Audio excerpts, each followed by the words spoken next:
हैं। काली भाई भील योजना की स्कूटी की बात हो, जंग लग रहा है नहीं बांटेंगे, जंग लग रहा है नहीं बांटेंगे। झालावाड़ में 7 बच्चे मर गए, आज तक भवन नहीं बना। हाई कोर्ट ने इनको लताड़ लगाई कि स्कूलों के अंदर आप कब तक मरम्मत करोगे ये बताइए, वरना अपने प्रमुख शासन सचिव को यहां पर हाजिर किया जाए।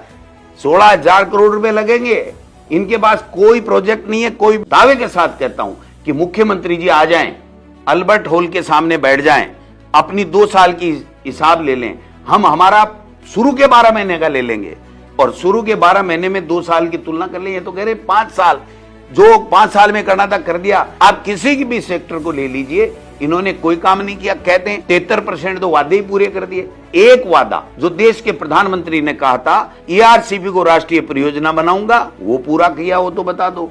दूसरा आपने वादा किया था प्रधानमंत्री जी ने कि हरियाणा के बराबर मैं राजस्थान का पेट्रोल सरकार आते ही 1 महीने में कर दूंगा, वो आप बता दीजिए।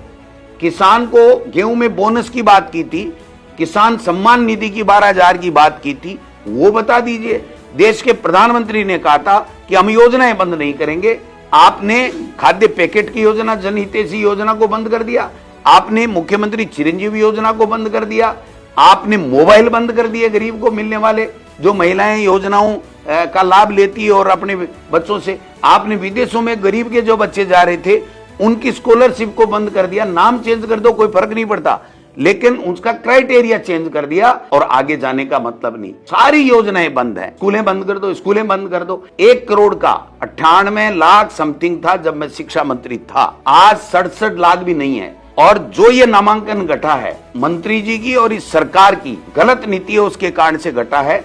मंत्री जी ने आरटी एक्ट में संशोधन किया, 1 साल बढ़ा करके 6 साल को मिलेगा, अब घटा करके उसको वापस कर दिया। क्यों? कि इनको आदर्श विद्या मंदिर आरएसएस की स्कूलें चलानी थी, उसमें बच्चे खत्म हो गए, वो जो खंडर हो गए भवन, और वहां पर कबूतर बोलते हैं, इसलिए यहां से बच्चा निकले और आरएसएस की पाठशाला आदर्श विद्या मंदिर में जाए। ये जो खेला कर रहे हैं। और मुख्यमंत्री जी, मीडिया को आप बुद्धू मत समझिए, मीडिया को कमजोर मत समझिए, मीडिया को मूर्ख मत समझिए। मीडिया बहुत समझदार है, मीडिया पढ़े लिखे लोग हैं, वो लोगों की बात करने के लिए आते हैं। आप जब प्रेस कॉन्फ्रेंस करते हो तो आपको सवाल लेने चाहिए। मीडिया को यही मोदी वाली स्टाइल चला दी आपने भी। अमित शाह और मोदी जैसे ईडी, इनकम टैक्स, सीबीआई का दुरुपयोग करके सबको चुप रखते हैं। मैंने सुना है कि एक ने छाप दिया कल की इनकी हालत ये थी, उनको ग्रुप से हटा दिया। आप बताइए, तो आपके ग्रुप से हटने से वो कोई उसकी पत्रकारिता खत्म थोड़ी हो गई। किसी भी पत्रकार की पत्रकारिता पर सवाल उठाने का आपको राइट नहीं है कि आपने इस राजस्थान का बेड़ा गर्क कर दिया। भ्रष्टाचार में नंबर 1 है। दिसंबर बाद में इनकी बजट की स्थिति यह है कि दिसंबर बाद में कर्मचारियों को वेतन नहीं मिलेगा। यह स्थिति इन्होंने इस राजस्थान में कर दी। और अपराध आप देख रहे हो, कुचामण में रंगदारी के चक्कर में मार दिया, रोजाना धमकी मिल रही है, कभी 5 करोड़, कभी 2 करोड़, कभी 3 करोड़, कभी किसी को मार रहे हैं, कभी किसी को मार रहे हैं। आप कर क्या रहे हो? आप प्रदेश के गृह मंत्री भी हो, आपने कभी सोचा इस बात के लिए? ये लोग बाग कुछ नहीं करेंगे, ये दिल्ली हाजिरी देंगे और दिल्ली से जो पर्ची आएगी वो पढ़ देंगे।